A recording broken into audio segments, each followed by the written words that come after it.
Hello dear students, आज आपण तुमची सायन्स अँड टेक्नॉलॉजी पार्ट 2 ची ऍक्टिव्हिटी शीट नंबर 3 डिस्कस करणार आहोत. तर अशाच पद्धतीने जे काही ब्रिज कोर्सचे व्हिडिओज आहेत ते पाहण्यासाठी लगेच आपल्या चॅनलला सबस्क्राईब करा, बाजूला असलेल्या बेल आयकॉनवरती क्लिक करा आणि त्या ठिकाणी ऑल करा, म्हणजे तुम्हाला त्या संदर्भातले ज्या काही नोटिफिकेशन्स असतील त्या सर्व नोटिफिकेशन्स मिळतील. तर सुरुवातीला लक्षात घ्या, आपण या ऍक्टिव्हिटी शीट मध्ये काय डिस्कस करणार आहोत. तर यापूर्वीची जी काही आपली ऍक्टिव्हिटी शीट नंबर 2 होती त्यामध्ये आपण जो काही बेसिक पार्ट होता that is what is DNA, gene, chromosome, तर ह्या सर्व गोष्टी पाहिलेल्या आहेत. तर आजच्या भागामध्ये आपण त्याच्याशी रिलेटेड म्हणजे काय जेनेटिक डिसऑर्डर्स काय असतात, मग त्याच्यामध्ये आणखी परत प्रकार पडतात. त्याच्यापैकी पहिला प्रकार आहे क्रोमोझोमल ॲबनॉर्मॅलिटीजमुळे होणारे डिसीजेस, दुसरा आहे मोनोजेनिक डिसीजेस, तिसरा आहे mitochondrial diseases and the last one that is polygenic diseases.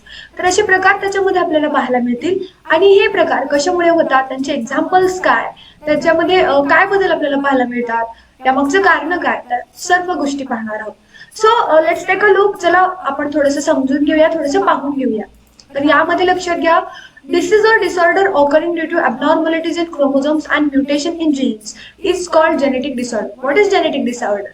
Genetic disorder म्हणजे काय, तर असा डिसऑर्डर, असा आजार जो की जीन मधल्या ॲबनॉर्मॅलिटीजमुळे किंवा क्रोमोझोम मध्ये होणारे जे काही बदल आहेत, म्युटेशन्स आहेत, त्याच्यामुळे होतात. तर त्याला आपण जेनेटिक डिसऑर्डर. तुम्हाला आता प्रश्न पडला असेल ॲबनॉर्मॅलिटीज म्हणजे काय, तर काही वेळेला काय होतं, तर चुकून किंवा मग आपण ज्याला म्हणतो की ते अनयुज्युअल असतं, म्हणजे खरं तर त्याची शक्यता कमी असते. पण काय होतं, बऱ्याच वेळेला ज्या काही क्रोमोझोम्सचे पेअर आहेत, we know that we have about 23 pairs of chromosome, means we have 46 chromosome totally. तर त्या 46 क्रोमोझोम मध्ये एखादा क्रोमोझोम जास्त असतो किंवा एखादा क्रोमोझोम कमी असतो. मग यालाच आपण काय म्हणतो, तर क्रोमोझोमल ॲबनॉर्मॅलिटी म्हणतो. तर काही वेळेला काय होतं, म्युटेशन होतं. म्युटेशन म्हणजे काय, तर जे काही जीन्स असतात क्रोमोझोम मधले, तर त्याचा जो काही सिक्वेन्स असतो तो अचानकपणे बदलतो आणि तो बदलल्यामुळे त्याच्यामध्ये खूप मोठे चेंजेस होतात. तर त्यालाच आपण म्युटेशन म्हणतो. म्युटेशन म्हणजे काय, the sudden change in the sequence of the DNA is non as mutation. तर अशा पद्धतीने ही जेनेटिक डिसऑर्डर काय असतात हे समजून घ्या. तर याचे एक्झाम्पल्स काय, तर याचे बरेचसे एक्झाम्पल्स आपल्याला पाहायला मिळतील. दॅट इज अल्बिनिझम असेल, क्लेफ्ट लीफ असेल, टर्नर्स सिंड्रोम आहे, सिकल सेल ॲनिमिया आहे, असे बरेचसे आजार आपल्याला पाहायला मिळतील. तर आपल्यामध्ये 46 क्रोमोझोम आहेत, 23 पेअर्स ऑफ क्रोमोझोम्स आपल्यामध्ये आहेत. तर याच्या साईज मध्ये, शेप मध्ये, क्रोमोझोमल पेअर्स मध्ये खूप मोठ्या प्रकारामध्ये व्हॅरिएशन आढळतं. तर 23 पेअर्स पैकी 22 पेअर्स ह्या काय आहेत, तर ऑटोझोमल पेअर्स आहेत, मीन्स त्या टोटल ऑल ओव्हर बॉडीशी रिलेटेड आहेत. तर फक्त वन पेअर ही काय आहे, तर one pair is only sex chromosome.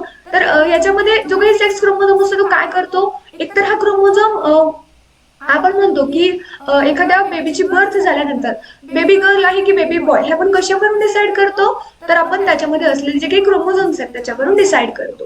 तर जे काही क्रोमोझोम्स वुमेन मध्ये असतात तर ते कशा पद्धतीने रिप्रेझेंट केले जातात, दॅट इज 44 प्लस XX. तर हे जे काही XX आहेत, this is one pair of sex chromosome, this is one sex chromosome which decides the women gender. त्यानंतर नेक्स्ट आहे मेन मधला जो काही जेंडर आहे तो आपण कशा पद्धतीने डिनोट करतो, कशा पद्धतीने दर्शवतो. सो मेन मध्ये काय असतात, 44 क्रोमोझोम्स असतात प्लस XY. त्यांचा जो काही सेक्स क्रोमोझोम असतो त्याच्यामध्ये दोन व्हॅरिएशन्स असतात, that is X chromosome and Y chromosome present असतो. तर या उलट फक्त वुमेन मध्ये त्यांचं जेंडर इंडिकेट करण्यासाठी काय, तर फक्त एकच कॉमन क्रोमोझोम असतो, दॅट इज XX क्रोमोझोम. समजलं तुम्हाला. त्यानंतर डिसऑर्डर जे की क्रोमोझोमल ॲबनॉर्मॅलिटीजमुळे होतात ते कोणते कोणते आहेत हे लक्षात घ्या. तर याच्यामध्ये बऱ्याच वेळेला एकतर क्रोमोझोम्स एक्स्ट्रा असल्यामुळे किंवा कमी असल्यामुळे सुद्धा होतात. सो सी हिअर, जो काही डाऊन सिंड्रोम आहे, या डाऊन सिंड्रोम मध्ये काय होते, तर जो काही लास्टचा क्रोमोझोम असतो दॅट इज आपला सेक्स क्रोमोझोम तो एक्स्ट्रा असतो, त्यामुळे डाऊन सिंड्रोम होतो. त्यानंतर सेकंड आहे टर्नर्स सिंड्रोम. हा जो काही टर्नर्स सिंड्रोम असतो तर त्याच्यामध्ये जे काही सेक्स क्रोमोझोमचे पेअर असते तर ते पेअर नसून फक्त सिंगल क्रोमोझोम त्या ठिकाणी आढळतो. सो टर्नर सिंड्रोम हा मोस्टली वुमेन या जेंडरमध्ये आपल्याला पाहायला मिळतो. किंवा टर्नर सिंड्रोम असणारे अफेक्टेड जे काही प्युपल असतात ते मोस्टली वुमेन असतात. त्यानंतर काइनफिल्टर सिंड्रोम, तर यामध्ये काय होतं, तर वुमेन आणि मेल यांचे दोघांचे सुद्धा आपल्याला काय पाहायला मिळतात, तर कॅरेक्टर्स पाहायला मिळतात. कारण यांच्यामध्ये काय होतं, लक्ष सॉरी गाईज, तर यांच्यामध्ये काय होतं लक्षात घ्या, यांच्यामध्ये 44 ऑटोझोमल क्रोमोझोम तर प्रेझेंट असतात, पण यांच्यामध्ये सेक्स क्रोमोझोमचे काय असतात, 3 क्रोमोझोम्स प्रेझेंट असतात ऍट अ टाइम. एक सिंगल पेअर प्रेझेंट असते आणि सिंगल एक्स्ट्रा क्रोमोझोम सुद्धा यांच्यामध्ये प्रेझेंट असलेला आपल्याला पाहायला मिळतो. त्यानंतर disease occurring due to mutation in the single gene. तर जे डिसीज काय होतात सिंगल जीन मुळे ऑकर होतात तर त्यांना आपण काय म्हणतो, त्यांना आपण म्हणतो की म्युटेशनल डिसीज किंवा डिसऑर्डर्स म्हणतो. सी हिअर, पहिला आहे अल्बिनिझम, दुसरा आहे सिकल सेल ॲनिमिया, त्यानंतर आहे mitochondrial disorders and disorders due to mutation in multiple genes, त्याला आपण पॉलिजेनिक डिसऑर्डर सुद्धा म्हणतो. तर हे त्याचे क्रोमोझोमल डिसऑर्डर्सचे टाइप्स होते जे की आपण डिस्कस केलेले आहेत. तर असे here we have given some questions to practise. Let's start. Practice करण्यासाठी आपल्याला काही क्वेश्चन्स देण्यात आले ते आपण पाहूया. तर आपली जी काही ऍक्टिव्हिटी नंबर 3 आहे याचे क्वेश्चन्स आहेत, थोडंसं काळजीपूर्वक बघा. तर यामध्ये लक्षात घ्या कम्प्लीट द कोरिलेशन. आपल्याला कोरिलेशन पूर्ण करायचं आहे. कोरिलेशन काय असतं त्याला आपण सहसंबंध म्हणतो. तर पहिल्यांदा आपल्याला देण्यात आलेलं आहे दॅट इज की 44 plus x that is Turner syndrome. Then 44 plus XXY. What will be the correlation? इथे काय येईल तर 44 plus XXY हे कशामध्ये प्रेझेंट असतं तर हे काइनफिल्टर सिंड्रोम मध्ये प्रेझेंट असतं. त्यानंतर आहे नेक्स्ट दॅट इज होमोफिलिया. हा कसा मोनोजेनिक डिसऑर्डर आहे. तर मायटोकॉन्ड्रियल डिसऑर्डर कोणता आहे तर अल्बिनिझम. ओके, तर इथे या ठिकाणी आन्सर काय येईल, इथे येईल अल्बिनिझम. त्यानंतर नेक्स्ट लक्षात घ्या question number 2. Observe the figures and identify the disorders. इथे आपल्याला फिगर देण्यात आलेले आहेत आणि त्यांचं जे काही आजार असतील ते आपल्याला काय करायचे तर ते ओळखायचे आहेत.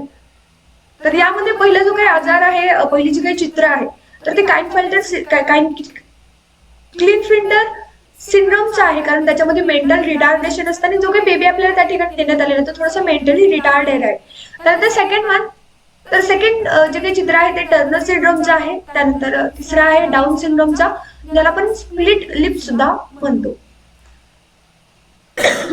ओके, तर त्यानंतर क्वेश्चन नंबर 3 लक्षात घ्या. Identify the disorder in the given picture. How will you identify the disorder. तुम्हाला इथे पिक्चर मध्ये देण्यात आलेला जो काही डिसऑर्डर आहे तो तुम्हाला काय करायचं आहे, आयडेंटिफाय करायचं आहे आणि हा डिसऑर्डर का होतो, यामागची कारणे काय, तर या सर्व गोष्टी तुम्हाला इथे मेन्शन कराव्या लागतील. सी हिअर, या पहिल्या पिक्चर मध्ये आपल्याला जे काही हिमोग्लोबिन आहे ते काय पाहायला मिळतं तर राऊंड शेपचं पाहायला मिळतं. तर in second figure we can see that the hemoglobin is of half shaped or half moon shape. तर याला आपण सिकल सेल म्हणतो. सिकल म्हणजे काय तर अर्धचंद्रासारखा. तर हा जो काही डिसऑर्डर आहे तो काय आहे लक्षात घ्या. तर disorder in a given picture is a sickle cell anaemia. To identify sickle cell anaemia major symptoms is of abnormally shaped sickle red blood cells blocking the flow of blood. There are many genetic disorders like Down syndrome, cystic fibrosis, etc. तर हा जो काही sickle cell anaemia आहे तो काय आहे तर एक जेनेटिक डिसऑर्डर आहे जो कशामुळे होतो, जे काही हिमोग्लोबिनची राउंडेड शेप असतो तर त्या शेप ऐवजी त्या ठिकाणी काय येतो तर सिकल रेड ब्लड सेल्स आपल्याला पाहायला मिळतात. त्यानंतर नेक्स्ट आहे क्वेश्चन नंबर 4. Please tail. कृपा करून म्हणजे तुम्ही सांगण्याचा प्रयत्न तरी करा. आन्सर चुकू द्या, नो प्रॉब्लेम. त्यामध्ये पहिला क्वेश्चन असा आहे की राजाला काय, Raja can't see at night, can't walk properly. He is suffering from which disease. Raja नावाची एक व्यक्ती आहे, त्याला रात्रीच्या वेळेला दिसत नाही आणि तो रात्रीच्या वेळेला चालूही नाही शकत. सो त्याला कोणत्या पद्धतीचा आजार आहे, इकडे लक्ष द्या. राजा इज सफरिंग फ्रॉम रेटिनिटिस पिगमेंटोसा. तर हा काय आहे हेरिडिटरी डिसीज आहे, ज्यामुळे काय होतं परमनंट डिफेक्ट होतो नाईट व्हिजनचा, त्यामुळे त्याच्यामध्ये ते सिम्पटम्स आपल्याला पाहायला मिळतात. त्यानंतर सेकंड आहे under the national health mission scheme this test is available for diagnosis of sickle cell anaemia. That is HPLC technique test is available for diagnosis of sickle cell anaemia.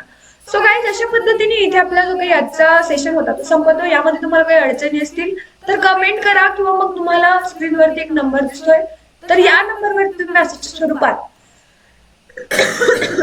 तुमचे जे काही doubts असतील ते doubts विचारू शकता किंवा मग तुम्हाला स्क्रीनवरती एक टाइम टेबल दिसतोय. हा टाइम टेबल आहे आपल्या लाईव्ह सेशनचा.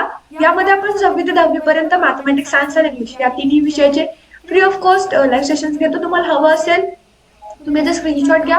तुमचे जे काही फ्रेंड्स असतील, रिलेटिव्ह असतील, ब्रदर सिस्टर असतील तर यांच्याशी तुम्ही हा टाइम टेबल शेअर करू शकता. तशाच पद्धतीने आपण जे काही सध्या ब्रिज कोर्स आहे किंवा मग जे काही आपले लाईव्ह सेशन्स आहेत ते आपण आपल्या सेकंड चॅनलवरती कंडक्ट करतो, ज्याचं नेम आहे गुरुवारी अकॅडमी लाईव्ह. तर त्याचे लिंक्स तुम्हाला या व्हिडिओच्या डिस्क्रिप्शन बॉक्समध्ये मिळतील. त्याच पद्धतीने you can search on YouTube Gurubari academy live channel. आपले बरेचसे सोशल मीडिया अकाउंट सुद्धा आहेत, त्यामध्ये आपलं टेलिग्राम चॅनल असेल, इंस्टाग्राम अकाउंट असेल, तर त्याचेही लिंक्स तुम्हाला याच व्हिडिओच्या डिस्क्रिप्शन बॉक्समध्ये मिळतील. तिथून तुम्ही जॉईन होऊ शकता. आपल्याकडे 10th स्टँडर्डच्या सर्व विषयांची रेकॉर्डेड व्हिडिओ सुद्धा अवेलेबल आहेत, ते सुद्धा पहा. त्यामध्ये काही अडचणी असतील तर कमेंट करा किंवा मग आपल्याकडे आपला जो काही ऑफिशियल नंबर आहे तो तुमच्याकडे आहे. तशाच पद्धतीने लक्षात घ्या, बऱ्याचशा विद्यार्थ्यांना सेतू अभ्यासक्रम पूर्ण करण्यासाठी अडचणी येत आहेत, तर अशा विद्यार्थ्यांना मदत म्हणून तुम्ही आपले जे काही व्हिडिओज आहेत ते त्यांच्यापर्यंत पोहोचवू शकता. सो फ्रेंड्स, आपण इथे थांबूया. लवकर भेटू आपण पुढच्या भागामध्ये. तोपर्यंत व्यवस्थितपणे अभ्यास करा, काळजी घ्या स्वतःची. Bye guys, take care.